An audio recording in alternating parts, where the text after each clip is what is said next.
Senhor. Amém. Irmãos, eu gostaria esta noite de me ater também do tema proposto aqui esta noite, Levítico capítulo 6, versículo 13. Mas eu gostaria também de pedir, por favor, para os irmãos em seguida abrir em Atos dos Apóstolos, capítulo 2, versículo 3.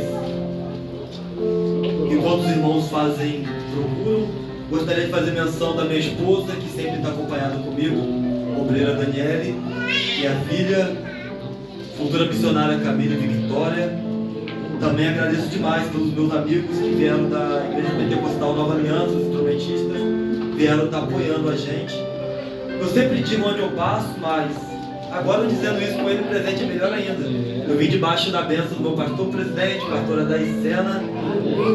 Glorifico a Deus pela vida dele, meus irmãos. Deu uma saudação aqui maravilhosa. Às vezes a gente acha que a gente sabe de tudo.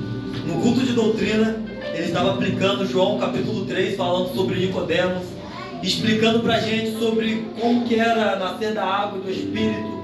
Ele deu um exemplo pra gente ali magnífico, que eu achei maravilhoso. Eu estou maravilhado com esta palavra até hoje. Então glorifico a Deus por esta liderança a qual Deus colocou na nossa vida. Nós somos privilegiados, meus irmãos. Eu dei esse tempo para que você pudesse localizar Levítico capítulo 6, versículo 13 e Atos dos Apóstolos, capítulo 2, versículo 13 em seguida. Irmãos, eu começo um pouco devagar porque também eu estou quase sem voz, estou com 30, 40% da minha voz, mas eu creio que o que importa é a palavra ser pregada nesta noite. Quem encontrou, diga eu achei? Eu achei. Assim diz a palavra do Senhor: o fogo arderá continuamente sobre o altar, não se apagará. Somente a parte A novamente, ó. O fogo arderá continuamente sobre o altar. Atos dos Apóstolos, capítulo 2, versículo 3. Assim diz a palavra do Senhor: e foram vistas por eles línguas repartidas como de fogo, as quais pousaram sobre cada um deles. Vou frisar de novo só a parte B. A quais pousaram sobre cada um deles. Aleluia! Eu sempre digo isso e eu quero também falar aqui também. Dizer para os meus amigos aqui instrumentistas, vocês têm total liberdade, que eu sempre digo que Deus ele opera através do louvor, da adoração, dos instrumentos. Todos eu sei que vocês sabem melhor do que eu. Temos exemplo de Davi, quando ele tocava a harpa, o demônio que estava em Saul era expulso através da adoração de Davi. Então tem total liberdade. Eu digo, deixa Deus usar você também dos instrumentos. Irmãos, eu peço para os irmãos total atenção nos primeiros 10 minutos, que é a introdução. E por começar muitas vezes um pouco devagar, a gente perde um pouco o foco, a atenção. Então vamos manter o total foco nos primeiros 10 minutos. Amém, irmãos? Nós podemos perceber que nesses dois textos lidos, tanto como em Levítico capítulo 6, como também em Atos dos Apóstolos capítulo 2, que está querendo frisar que o fogo de Deus, ele vem do alto e pousa sobre quem Deus chama, quem Deus escolhe. Entretanto, nós temos o exemplo também que quando o fogo é de Deus, ele vem do alto. Nós temos o exemplo de 1 Reis, capítulo 18. Ali o exemplo de Elias, nós vemos que ele chama os profetas, desafia os profetas de Baal e da deusa Aserá, dizendo para eles, frisando para eles prepararem o sacrifício deles. E o Deus que respondesse com fogo era o Deus verdadeiro. Temos o exemplo aqui também, que quando ele vai orar para Deus, Elias, a primeira coisa que ele pede para Deus, antes dele pedir fogo, ele conserta o altar que está quebrado. Glória! Porque, meus irmãos, eu sei que vai doer um pouquinho, mas eu sei que vai curar esse começo de ministração. Mas para Deus primeiro mandar fogo sobre o altar, é necessário o altar estar consertado. Porque Deus ele não manifesta poder, fogo, em altares que estão de qualquer maneira. Temos o exemplo, Nadab e Abiú, se não me falha a memória, foram oferecer fogo estranho para Deus e acabaram perdendo a sua vida.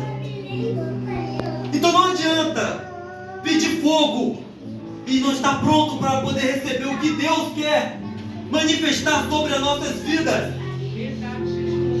Então não adianta pedir fogo com o altar desconcertado. Eu quero frisar para os irmãos que quando Elias pediu fogo para Deus, ele consertou o seu altar e pediu para jogar água debaixo do altar, depois de colocar sacrifício. Eu trago uma explicação para os irmãos, porque os outros, eles estavam dançando, os outros profetas dançando, se cortando, se mutilando, pedindo os deuses deles para poder mandar fogo. Mas os deuses deles naquele culto, naquela noite, não manifestou nada naquele local, naquele culto. Porém, quando Elias consertou o altar que estava quebrado, o interessante é que ele pediu para jogar água debaixo do altar. E muitas pessoas dizem que aquela água, dentro de muitos estudos, é para poder mostrar que Deus tinha poder, que Deus tinha força. Ah, meus irmãos, mas Deus ele não precisa provar nada para ninguém que ele tem poder, tem força. Então, dentro dos estudos, nós entendemos que aquela água que estava pedindo para jogar debaixo daquele altar, debaixo da lei, não era para poder mostrar que Deus tinha poder. É porque aqueles profetas de Baal, da deusa Aserá, eles tinham um costume estranho. Eles costumavam, quando ninguém estava olhando, eles pegavam um fogo estranho e jogavam debaixo do altar uma brasa quando ninguém estava vendo. E assim eles começavam a dançar e a pular. E aquele fogo se consumia. E os outros falavam: olha, o Deus dele respondeu com fogo. Então Baal é poderoso, Baal responde porque manifestou fogo. Porém aquele fogo era fogo estranho. E todo fogo que é estranho vem de baixo para cima. Porém naquele dia, naquele culto, o fogo que ia descer naquele local não era um fogo estranho.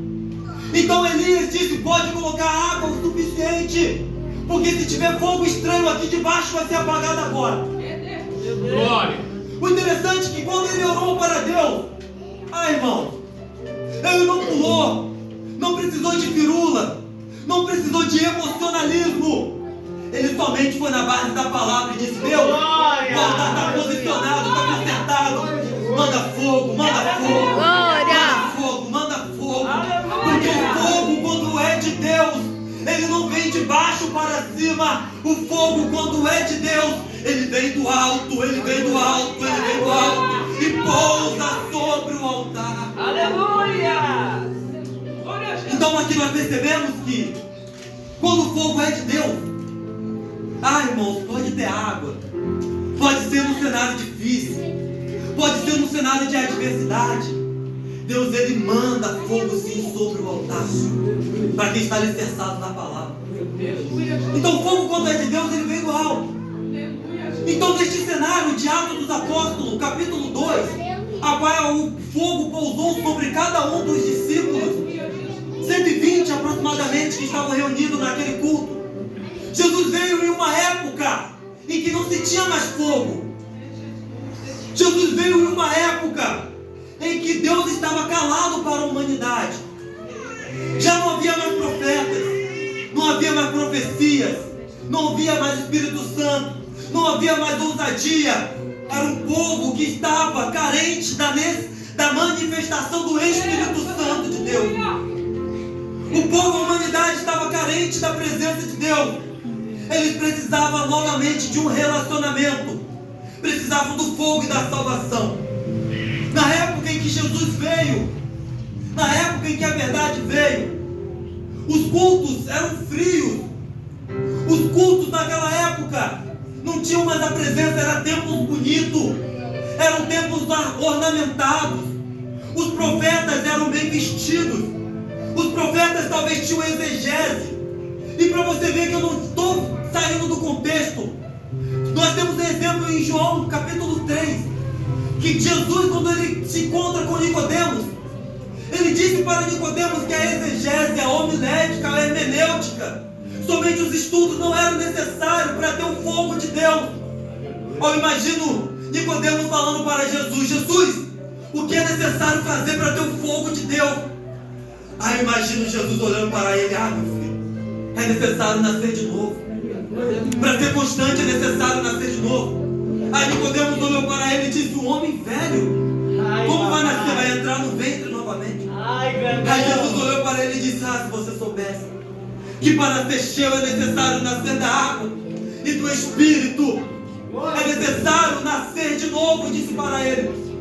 Então os tempos daquela época, os tempos bonitos, tinha exegeta, tinha mestre da lei, tinha pessoas como Nicodemos, tinha pessoas estudiosas, mas não tinha mais a presença de Deus.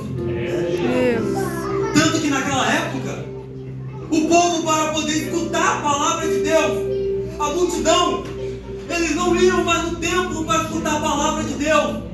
Aquela multidão estava sedenta da presença e iam aonde a presença de Deus estava. Porém, a presença de Deus não estava mais no templo. A presença de Deus estava no deserto. E o homem que gritava: arrependam-se e sejam batizados, era a voz de Deus. A voz de Deus não estava mais em local bonito. A voz de Deus não estava mais no conforto. A voz de Deus estava no deserto. E aquele povo, que aquela multidão daquela época conseguiu entender que eles estavam querendo ir aonde a presença de Deus estava manifestada. Porque naquele tempo as experiências extraordinárias não estavam mais no templo. Eles estavam sedentos para ter uma experiência extraordinária. E guarde isso que eu vou dizer. Se você guardar somente este pedaço, você vai ganhar o sermão como inteiro no seu coração. A experiência extraordinária de Deus não estava nos templos bonitos. A experiência extraordinária de Deus estava no deserto. Glória! Era no deserto que tinha o novo de Deus. Era no deserto que tinha a voz do que clama. Era no deserto que tinha a palavra difícil, mas aquela palavra salvava. Por isso mesmo que João capítulo 6, a multidão estava no deserto conversando com Jesus e disse para Jesus: Jesus, queremos deste pão. E Jesus disse para eles: vocês estão priorizando coisas que perecem. Deus. Porque pão, peixe, te ajuda a caminhar uma milha. Mas se você não tiver o pão vivo, o verdadeiro, você morre. Aí Pedro, no meio do deserto, olhou para Jesus. Jesus olhou para Pedro primeiro e disse: pode ir embora, vocês 12. Aí eu imagino Pedro olhando para Jesus: Jesus, eu sei que nós estamos no deserto. Eu sei que é um lugar árido, um lugar difícil. Mas para que iremos nós, se aqui no deserto somente tudo tem palavra de Deus eterno? Eu imagino Pedro falando para Jesus: Jesus, o seu discurso é duro como João Batista, arrependo-se, mas me leva para o céu. A sua palavra é dura, mas me leva para o céu.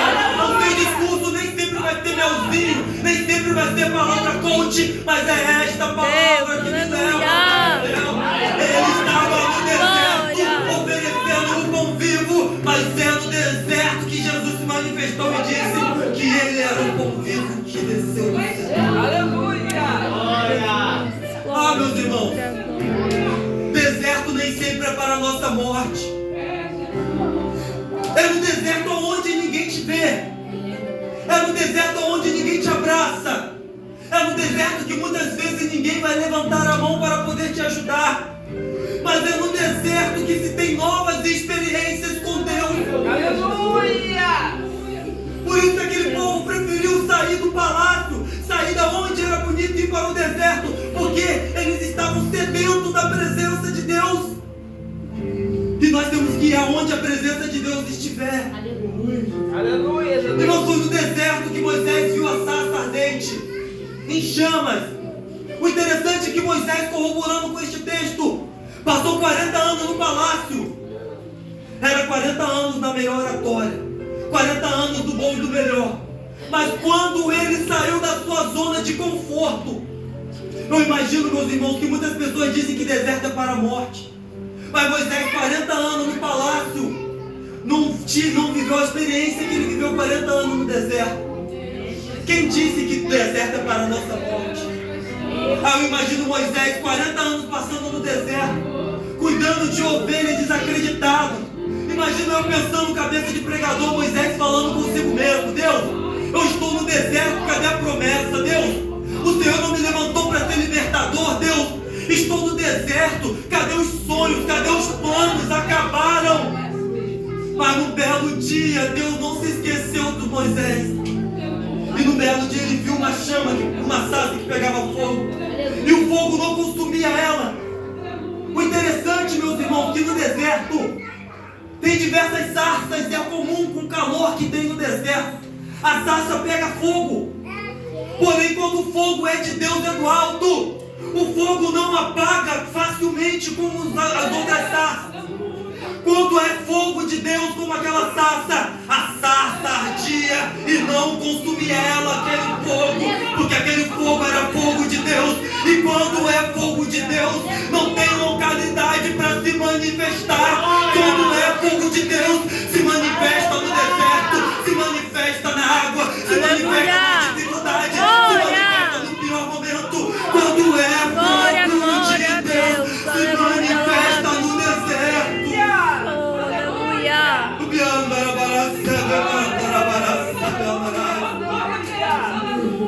Entenda algo. Quando Deus te permite passar pelo deserto, Ele não te abandona no deserto. Ele não descarta ninguém no meio do deserto. Moisés foi para o deserto por causa de um erro. Entenda uma coisa: pecado sim faz separação e tira a nossa intimidade. Mas só que a graça de Deus é tão poderosa, meus irmãos. Eu disse isso lá na série, eu repito aqui. Porque Moisés, quando se encontrou com Deus no deserto, é sempre no deserto, né? Tem essa experiência. Quando Moisés se encontrou com Deus no deserto, Deus se encontrou com ele. Ele disse para Deus: Deus, eu não sei falar direito. Eu não tenho oratória. Eu não tenho exegese. Eu sou da língua presa. Mas olha só que contradição, porque em Atos dos Apóstolos, no capítulo 7, versículo 22, Estevão, antes de ser martirizado, ele disse para aquele sacerdote que Moisés era poderoso em palavra. Mas que contradição com o texto da Bíblia está nos dizendo então? Se Moisés era poderoso em palavra, por que Moisés está falando que não sabe falar direito? Ah, irmãos, você acha que deserto é só flor? É só mel? É só foto no cartaz? Deserto, como as pessoas falam, é onde os filhos choram, mas não vê. Deserto, eu imagino Moisés, talvez no deserto, passar tanto tempo no deserto, tenha tirado a oratória dele, tenha tirado a fé dele, tenha tirado a esperança dele. Mas não existe deserto que a graça de Deus não alcance. Glória! Eu não sei o que o deserto arrancou de você. Eu não sei o que o deserto arrancou de você. Mas hoje é noite de sarça ardente. Hoje é noite de fogo sobre o altar. No meio deste deserto tem sarça ardente. No meio deste deserto tem sarça ardente. No meio deste deserto tem sarça ardente.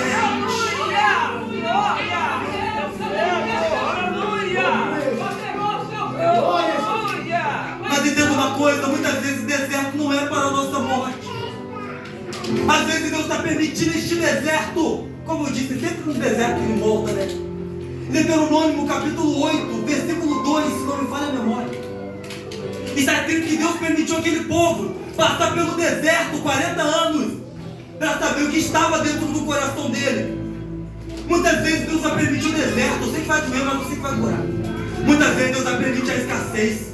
Muitas vezes Deus vai permitir a porta aberta. A plano de Deus, Ele está no controle. Muitas vezes Deus vai permitir as dificuldades. Muitas vezes Deus vai permitir o não. Às vezes vai ter só ovo na sua casa para você comer. Às vezes você vai estar desesperançoso. Deus vai permitir tudo isso. Ele vai permitir a situação adversa para saber o que está dentro do seu coração. Porque é muito fácil adorar a Deus quando tudo está dando certo. É muito fácil adorar a Deus quando tem dinheiro. É muito fácil adorar a Deus quando você está no bom e do melhor. Adora agora que está tudo dando errado. Era basicamente Deus querendo ensinar para eles. Adora agora que está tudo passando por dificuldade. Mas Deus está permitindo este deserto porque Ele quer te chamar para viver o que você nunca viveu antes em sua vida, para ter experiência nova como você nunca teve, para ser cheio como você nunca foi. Deus está apertando, Deus está tirando da sua zona de conforto para te dar novas experiências. Deus está te preparando para derramar algo extraordinário em sua vida.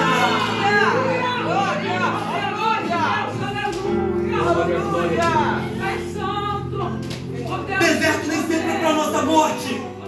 Cenário difícil Deus nos coloca para testar a nossa fé, para ver se nós estamos alicerçados na areia ou se nós estamos alicerçados na roda. Nós temos o exemplo de Ezequiel, capítulo 37. Deus colocou Ezequiel no meio de um vale que estava cheio de ossos e espírito. Mas irmãos, sabe de uma coisa? Que Deus ele nunca perde o controle. Porque a Bíblia diz que a mesma mão que levou Ezequiel para o meio do vale, a Bíblia diz que esta mão pegou Ezequiel e me fez passar pelo meio do vale. Aleluia! Esta mesma mão que permitiu te levou para o deserto, para um cenário difícil, para um cenário de escassez. É a mesma mão que está conosco no meio do vale. Pode estar no deserto, mas Deus está contigo. Pode estar na adversidade, mas Deus está contigo. O cenário é difícil, mas Deus não te esqueceu. Isaías mesmo diz: pode uma mãe se esquecer do seu filho, uma mãe pode esquecer de se amamentar o seu filho, mas eu não me esqueci de você. Eu não te esqueci neste deserto.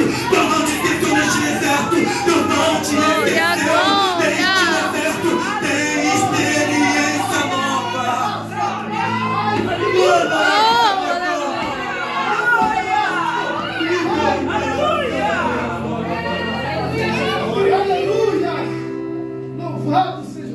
Eu já volto para Ezequiel, mas o Espírito Santo me deu uma agulhada. Deus sempre se encarrega de nos ajudar a caminhar no deserto. Como se vê em 1 Reis, capítulo 18, e eu pulo para o 19. No capítulo 18, Elias foi chamado por Deus e viu aquela manifestação do poder e autoridade. Porém, no capítulo 19, esse mesmo Elias pediu a sua morte. O interessante é que o Deus que permitiu Elias chegar nessa situação, ele desejou sua morte debaixo de um pé de zimbro. Mas o interessante é que quando ele pensou em morrer, o anjo catucou ele e disse: meu filho, você quer morrer? Longa ainda é a sua caminhada. O interessante é que quando falou para ele, deu pão e deu água para ele. Deus ele sempre se encarrega em nos fortalecer no meio do deserto. Ah, irmãos, que pão e água é essa? Porque você acha que você, se você comer qualquer pão, qualquer água, você consegue caminhar 40 dias? Ah, difícil. Se você talvez ficar trancado dentro de um quarto, mas caminhar 40 dias de deserto. Mas aquele alimento era um alimento diferente. Aleluia! Vamos falar que alimento é esse, só porque a irmã deu um glória gostoso. Em João capítulo 6, Jesus diz: eu sou o pão vivo que desceu do céu. Em João capítulo 4, Jesus diz: quem tiver sede, eu sou a fonte de água viva. Em João capítulo 7, Jesus diz: quem tiver sede, beba desta água. Vamos ter você está passando, mas tem água, tem pão, tem água, tem pão, tem água, tem pão, tem água, tem pão. Enquanto você glorifica, eu vou dar tudo para você glorificar. Tem uma fonte de água cristalina.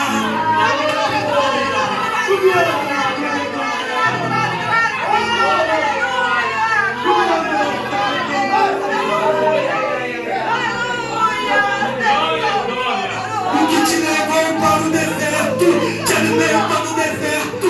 O que te levou para o deserto, te alimenta no deserto.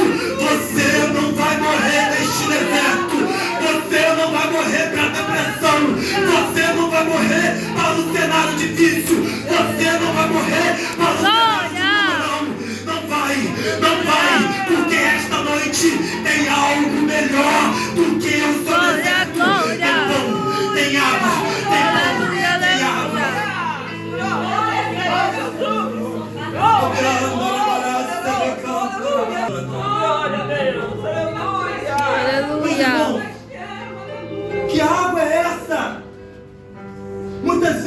para você ser curado este culto, é necessário tirar sua armadura. João capítulo 10, versículo 10, Jesus diz: eu vim para dar vida, vida em abundância. Aleluia! Glória! Eu faço o mesmo convite. Eu quero ver se tem alguém corajoso nessa noite. Eu gosto disso. O mesmo convite que foi proposto para Naamã. Naamã, você quer ser curado desta lepra? Pare de esconder esta lepra com uma armadura. Pare de esconder esta lepra com um terno. Pare de esconder esta lepra com uma maquiagem, com um batom. O que eu tenho que fazer, profeta? Mergulha nesta água. Aleluia! Aleluia. Mas este rio não é bonito. Este rio é feio. Como que eu vou levar? Como que eu vou ter fé que este rio vai me curar? Ah, se você soubesse Isaías capítulo 53, o rio é feio, é. Mas ele mesmo, ele não tinha nenhuma boa aparência. Hoje o convite: mergulhe nesta água, nesta fonte. Aquele que não tem boa aparência, ele pode não ter boa aparência, mas essa água mata a sede. Ele pode não ter boa aparência, mas essa água purifica. Ele pode não ter boa aparência, mas essa água te traz vida. Ele pode não ter boa aparência, mas essa água te liberta. Se o Filho, pois, te libertar, verdadeiramente sereis libertos. Aleluia! Irmão, nem todo cenário é para a morte, nem todo cenário é para a dificuldade, nem todo deserto é para a morte. Em Ezequiel capítulo 37, Ezequiel foi levado para o meio de um vale de ossos sequíssimos. Imagina Deus falando com ele: profeta, poderão viver ou reviver esses ossos? Eu imagino Ezequiel falando com Deus: Deus, tu sabes. Eu imagino Deus falando para Ezequiel, cabeça do pregador, assim: ô filho, eu sei que eu sei, mas para mudar o cenário, eu faço, mas primeiro você tem que abrir a sua boca. Meu Deus! Eu imagino Ezequiel, se fosse esses crentes que tem lá fora, eu sei que vocês não estão assim. Como que eu vou glorificar se o cenário é de morte? Como que eu vou glorificar se o cenário é escasso? Como que eu vou glorificar se o cenário é difícil? Eu imagino Deus falando para ele: você não me conheceu, meu filho. Eu quero que você glorifique mesmo com tudo dando errado. Eu quero que você glorifique mesmo com tudo dando difícil. Eu quero que você glorifique no cenário de morte. Aí a Bíblia mostra que quando Ezequiel profetizava, irmão, não foi quando Ezequiel profetizou, não foi quando Ezequiel profetizar, não, foi instantâneo. Quando ele profetizava, foi automático. E quando Ezequiel profetizava, houve-se um barulho, um ruído muito grande. Chutou osso com osso, tendão com tendão, e teve vida naquele vale. Deus está mandando dizer: profetiza neste deserto. Enquanto você profetiza, eu me encarrego de dar vida. Enquanto você profetiza, eu me encarrego de fazer a diferença. Enquanto você profetiza, eu mudo o seu cenário.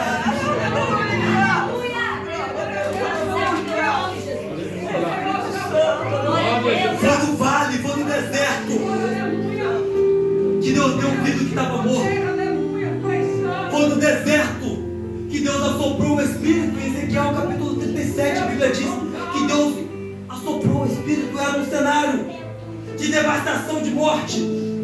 Apenas profetiza nesse deserto. Mas evangelista, você não sabe o que eu estou passando, profetiza. Evangelista, você não sabe a minha situação, profetiza. Aleluia! Evangelista, você não sabe o que eu estou passando, eu não sei. Mas eu sei que nós temos um Deus que ele sara. Nós temos um Deus que ele cura. Nós temos um Deus que Aleluia! sua promessa.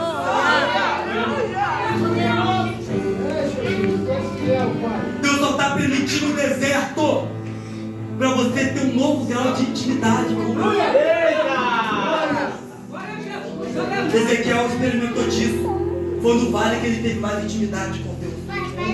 Foi no deserto que o povo viu o mar se abrir. Foi no deserto que o povo viu o maná cair do céu. Foi no deserto que o povo teve experiências sobrenaturais.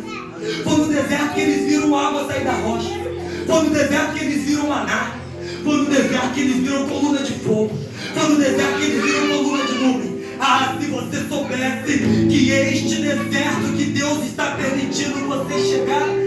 gerar intimidade com Ele. É Deus. Aleluia, Senhor. Estar no deserto é estar no anonimato. Estar no deserto é no deserto, no anonimato, que Deus te prepara para grandes guerras e grandes batalhas. Glória. Aleluia. Nós temos o exemplo de Davi. Eu já estou correndo para encerrar. Davi, quando foi enfrentar o gigante Golias, o gigante olhou para ele e queria amedrontar ele. Saul olhou para ele antes e disse: quem é você? Ele disse: se você soubesse o que eu me preparei lá no oculto, no escondido, no deserto, no pasto. Você não sabe quantos ursos, quantos leões. O interessante é que ursos e leões ninguém vê. Ursos e leões ninguém põe sua foto no cartaz. Ursos e leões ninguém te dá um abraço para te ajudar. Mas enquanto você está no deserto, no pasto, no anonimato, quando chega o gigante na sua frente, você vai estar preparado para matar gigante. Este deserto está te preparando para matar gigante. Tanto que Davi olhou para o gigante e falou: você vem com arma, você vem com espada, mas eu vou no nome do meu Deus. Eu vou no nome do meu Deus. Eu vou no nome do meu Deus.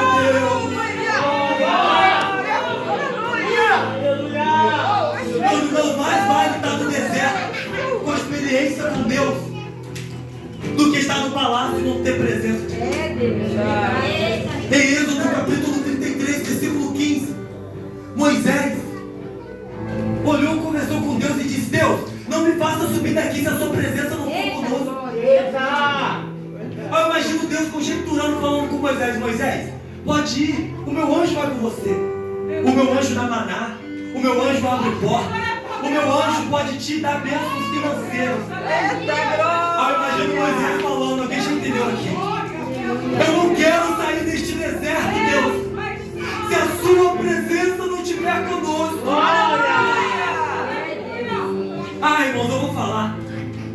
Do que adianta atravessar o mar vermelho e não tiver a presença? Do que adianta ter a porta, mas não tiver a presença? Do que adianta ter 1 milhão na conta e não tiver a presença? Eu prefiro morrer no deserto, mas cheio da presença. Eu prefiro estar com um carro simples, mas cheio da presença. Eu prefiro estar com um carro mas cheio da presença. Eu prefiro estar na anonimato, mas cheio da presença. Eu prefiro ir para o deserto para ouvir João Batista e ter a presença de Deus.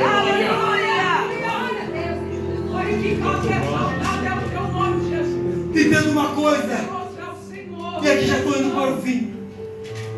Esta quebra de aliança, houve uma quebra de aliança, um afastamento para Deus não ter mais a presença. Começou no jardim do Éden, quando Adão e Eva pecaram. Todos conhecem melhor do que eu. Eles pecaram, eles erraram, mas Deus podia descer para poder matar eles. O interessante é que naquele culto, naquela noite, Deus ele não desceu com ira, Deus ele desceu com misericórdia, porque Deus ele sempre quer se relacionar com quem busca Ele. Glórias ao Senhor Jesus. Jesus, que maravilhoso. Nós estamos vivendo em uma geração que não tem mais lenha para queimar. Nós estamos vivendo em uma geração que não se busca mais intimidade. Nós estamos vivendo em uma geração que chega no culto contando a hora para poder ir embora. Eu vou falar o que Deus está mandando. Aleluia, glória. Tem pessoas que não querem buscar a Deus aqui na terra. Vai fazer o que quando chegar no céu então? É uma geração que não quer ler Bíblia. Meus irmãos, é uma geração que é inconstante ao invés de ser constante. Satanás estava com Deus todos os dias. Os anjos que viam Deus face a face todos os dias caiu na lábia de Satanás. Imagina a crente que não abre a Bíblia aqui na terra. Mas o interessante é que Deus não foi para poder matar aquele dia. Deus foi para poder ter relacionamento com Adão e Eva. Deus ele foi se relacionar com eles. Eu imagino Deus olhando para Adão e Eva e dizendo, né? Eu sei que o cenário não foi bom. Eu sei que o cenário não foi pró. Mas só que hoje eu não vim para matar, eu vim para dar vestimenta. Eu vim para poder dar vestimenta nova. Aí a Bíblia diz que eles foram vestidos. Então Deus, desde o começo da humanidade, está tentando ter relacionamentos com o ser humano. Nós vemos o exemplo de Caim e Abel. Deus tentou ter relacionamento com eles, com Noé, com os patriarcas. Deus sempre procurou ter relacionamento com o povo. Nós vemos o exemplo de Elias. Deus teve relacionamento com os profetas, mas isso não foi suficiente. Deus sempre interveio com a sua misericórdia, com o seu amor, para ter relacionamento, buscando ter intimidade. Nós vemos um exemplo ali no livro de Êxodo. Deus, ele quis ter relacionamento de uma forma que disse para Moisés: Moisés, construa uma arca. E eles construíram uma arca. O interessante é que Deus deu a medida e Deus habitou a presença dele dentro daquela arca. Mas só que Deus achou isso tão pouco.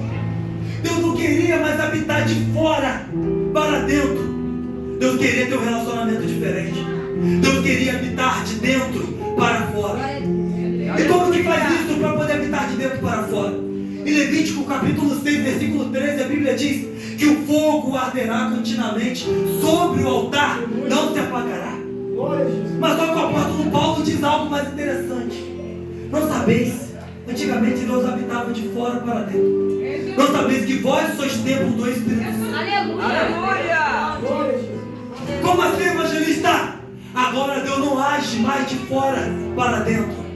Agora Deus, ele quer agir de dentro para fora. Porém, antigamente tinha uma inimizade. A promessa era para os judeus. A promessa não era para todos. No livro de Joel, capítulo 2, versículo 28, se não me engano, diz que quando chegar os tempos, Deus derramaria o seu Espírito sobre toda a carne. Ou seja, Deus sempre querendo ter relacionamento com o povo. Essa promessa poderia ser para os judeus? Muitos dizem que sim.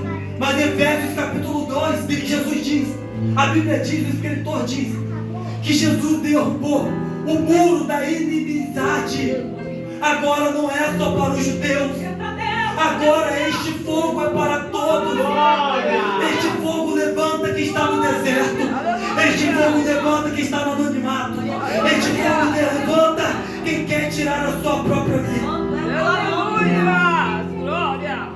O interessante é que, e aqui encerro, em Atos dos Apóstolos capítulo 2, a Bíblia diz que Jesus reuniu muitos discípulos. Porém, João capítulo 6, Jesus peneirou a sua igreja. E todos saíram porque queriam bens materiais, coisas materiais. E o que Jesus estava querendo derramar aquele dia não podia ser derramado para qualquer um. Por isso mesmo que Jesus peneirou a sua igreja. Mas quando chegou em Atos dos Apóstolos capítulo 2, Jesus reuniu diversos improváveis. Porque nós somos improváveis, alcançados pela graça. Nós somos improváveis, alcançados pelo Espírito Santo. Hoje nós somos constantes na presença de Deus, porque alguém nos amou primeiro, carregou o nosso pecado, carregou as nossas dores e disse para aqueles discípulos: ficai em Jerusalém, até que do alto sejais revestidos de poder. Então Jesus, ele ouve aquela promessa e disse para os seus discípulos. E o interessante é que esses discípulos eram pessoas sem exegese, eram pessoas analfabetas, eram pessoas que não conheciam direito, eram pessoas que estavam no anonimato, eram pessoas que ninguém dava nada para eles. Mas Jesus olha diferentemente como a sociedade olha. Jesus é o único que pega quem não era ninguém e coloca no púlpito para pegar a palavra. É Jesus que pega os improváveis e alcança com a sua graça. O interessante é que Jesus pegou 120 pessoas e disse: ficar em Jerusalém, até que do alto seja revestido. O interessante é que Jesus disse para aquelas pessoas, e cumprido-se o dia de Pentecostes, estavam todos eles reunidos no mesmo lugar. Estavam os improváveis. Eu quero pensar comigo mesmo. Estavam os depressivos. Estavam os que ninguém dava nada. Mas o fogo de Deus, ele purifica. O fogo de Deus, ele nos liberta. O fogo de Deus, ele nos enche. Em Atos dos Apóstolos diz: e cumprindo-se o dia de Pentecostes, Estavam todos eles reunidos no mesmo lugar. E de repente veio do céu um som como de um vento veemente e impetuoso, e encheu toda a casa que eles estavam assentados. E foram vistos línguas repartidas como de fogo, e pousou sobre cada um deles. Aleluia. E todos foram cheios do Espírito Santo. Eu não sei como cada um chegou aqui esta noite. Antigamente o altar era físico. Antigamente o fogo vinha sobre o altar físico. Hoje o fogo perdura sobre cada um que se encontra aqui esta noite. Eu não sei como você veio aqui esta noite, mas eu vim sedento por este fogo. Eu libero uma palavra para quem tem glória para dar, aleluia, para poder dar. Eu sei que a minha voz está falhando, mas eu sei que isso não é emoção. O que está descendo aqui esta noite é fogo do Espírito Santo. Seja batizado pelo poder da palavra, seja cheio pelo poder da palavra, receba autoridade esta noite.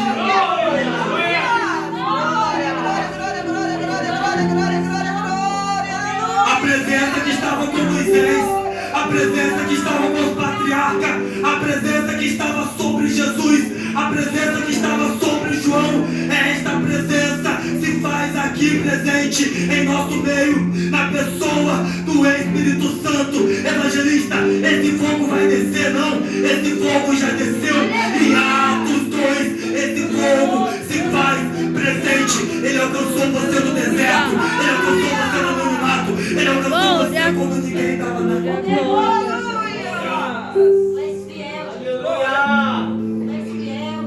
Adorar Deus Senhor, Jesus. Ai, irmão, e aqui eu encerro. Se vocês soubessem que isso que nós estamos aqui é esse fogo que está no nosso meio.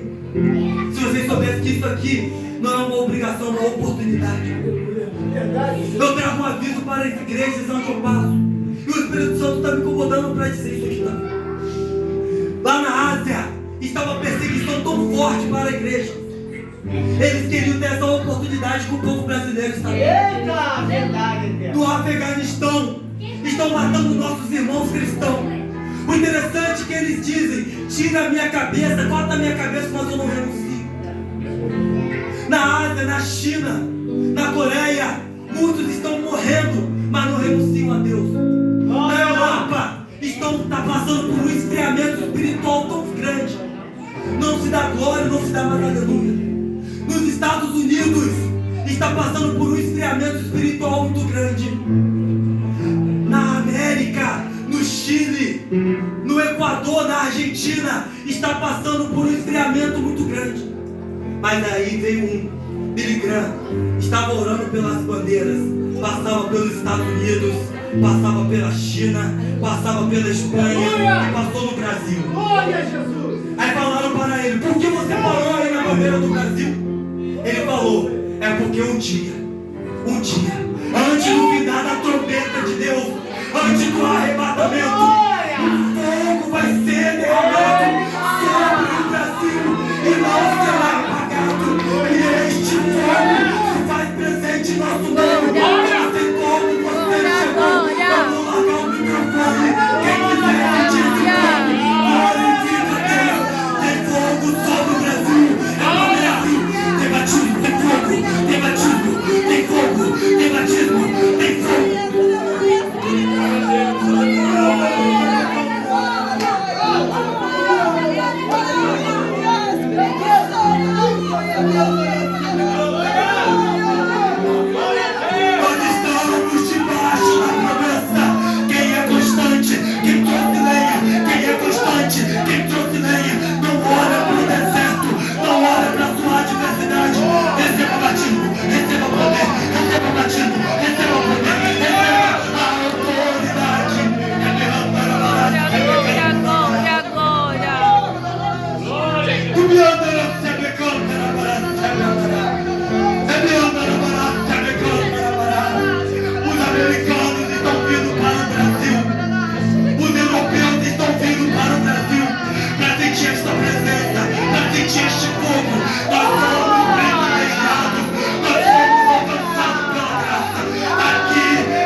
E aqui eu encerro.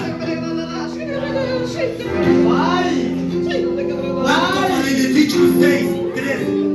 O fogo vem sobre o altar. Ele não invade. Não.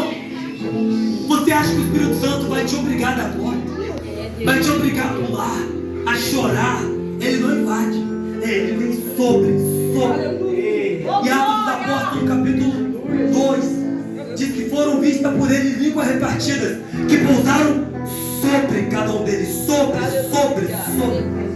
Evangelista, como é que eu faço para receber isso que está sobre? Meu pastor ensinou para mim.